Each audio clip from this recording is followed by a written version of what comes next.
Hi again, everybody. Uh, in this demonstration, I'm going to focus in on the whole issue of symmetrical set types and how this relates to how many mappings you'll find between two different sets. And so this is we're looking here at the homework, and I'm going to just do the second one for demonstration. This is, it's going to be an example where we do encounter a symmetrical set class. And therefore, I just want to make sure that you can see how to do this. This is not one of the most difficult ones, though, but this will show you the basic technique. And the rest of them, some of the other more difficult ones are demonstrated in the handout. Anyhow, so let's take a look at number 2 here. Notice we are in the base clef. Now, I've already done a couple of the aspects of this assignment. I already put both of these into normal order.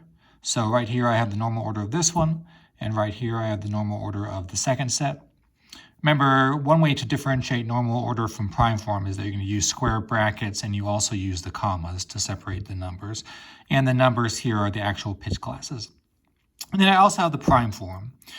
So the next issue is, what you looked at previously, I kind of just limited things to sets that were not symmetrical. And in that case, if you happen to get two sets that are both the same set class, meaning the same prime form, you know that there's just going to be one way to map them onto each other. It'll be either transposition or inversion. But the thing that's special is if you get a symmetrical set class, you need to look for multiple mappings. So that's sort of what this is about. The degree of symmetry in this particular column. And then once we know that, how many mappings are there going to be? And how do we go about doing this? Now, bear in mind, the whole issue of degree of symmetry, you can use your last handout that had the list of set classes. There it gave you the degree of symmetry. For example, this first one, by the way, if you were doing this one, you find out that this is not a symmetrical set class. So what you would find for this one is in the list of set classes, this is what you would see. 1, 0. Now, all sets have at least a 1 in this first column, because this just means how many ways can the set, this first column right here before the comma, means how many ways can this set map onto itself by transposition, okay? This is how many ways a set maps onto itself by transposition. And all sets map onto themselves by T0. So that's the trivial case. So just keep in mind there's always going to be at least a 1 there. But that by itself does not mean it's symmetrical, because here the second column tells you how many ways it can map onto itself by inversion. There it's 0. So that means actually, if you see this, that means it's a non-symmetrical set. And when you're figuring out the mapping for that one, there's just going to be one mapping. It's going to be either transposition or inversion. But this second one that I'm going to show you is going to be an example where we do get a symmetrical set. So let's go over now and take a look at what these sets look like on the clock face. Now, to figure out how symmetrical a set is, I can use these numbers right here for the first set. I can use the numbers from the second set, or I can just use the prime form. Any of these collections of numbers will give me the same answer for this because they're all going to have the same interval content.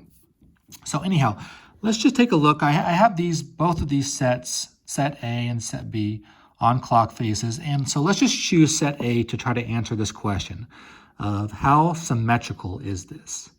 And what I would do first is I'd try to figure out that second column, which is the inversional symmetry. Because really when we talk about symmetry, we're usually talking about inversional symmetry. Inversional symmetry is the more common type of symmetry. Transpositional symmetry is actually very rare. And if you look in your list of set classes for the degree of symmetry, if you ever see anything in that first column that is greater than the number 1, you'll notice that those sets tend to be very, very well-known sets. Anyhow, let's start and talk about the degree of inversional symmetry. What I do there is I kind of get a visualization of the set. You can also do this with the, I'll show you in a second, you can also do this with the numbers without the clock face. But what I try to do is there some line I can draw where all of these pitch classes are going to balance around the axis. Basically, the line I'm drawing is the axis of symmetry.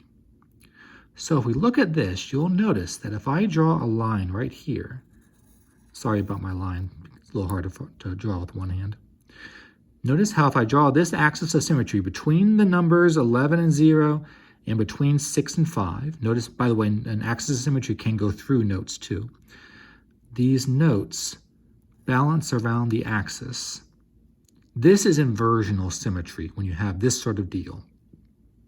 So therefore, I have this one line of symmetry, and that's the only one. I can't draw multiple lines. There's no other line of symmetry where these pitch classes would be symmetrical around them.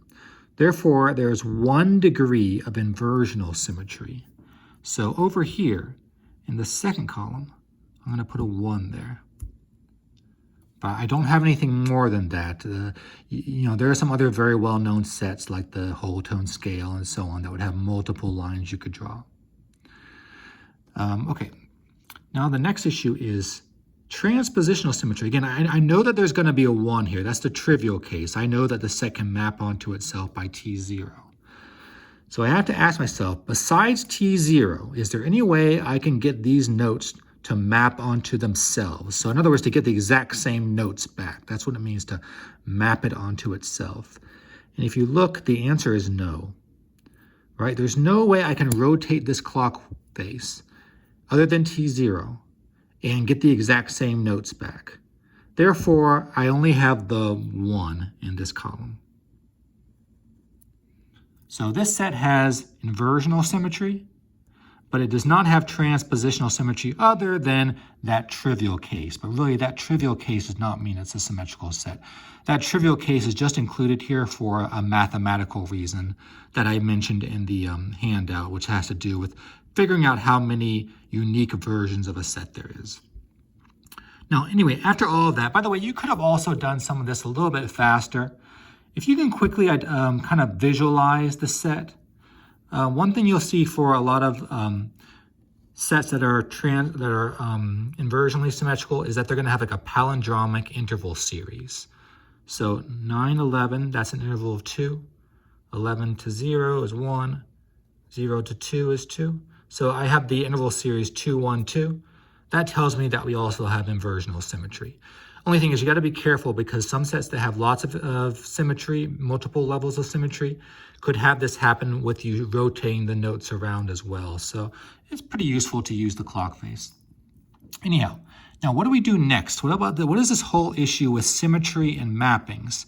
Now, as I mentioned, when I have this degree of symmetry, when I actually have a symmetrical set, what I can expect is I need to look for multiple mappings from this to this, because that's what my next question is. What's the mapping from this onto this? And I know to look for more than one thing. Here's what I can do. It actually is very straightforward. I'm going to look for 1 transposition and 1 inversion. Yes, you can actually apply it in that straightforward of a way. It's not the same for this first one that was not symmetrical. Just because there was a 1 in the first column doesn't mean that this is going to be a transposition. It could be either one because it's just not symmetrical. But if you do get a degree of symmetry other than this trivial case, you're going to look there for 1 transposition and 1 inversion. If your degree of symmetry was 2, 2, then you look for 2 transpositions and 2 inversions.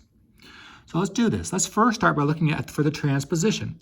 Now we go back to the normal orders, okay? This is one of the reasons that we use normal orders to figure this next question out. So I'm going to first look for the transposition. So now we apply what we learned in the last lesson. I look for differences. So 9 to 2 is a difference of plus 5 mod 12. 11 to 4 is plus 5.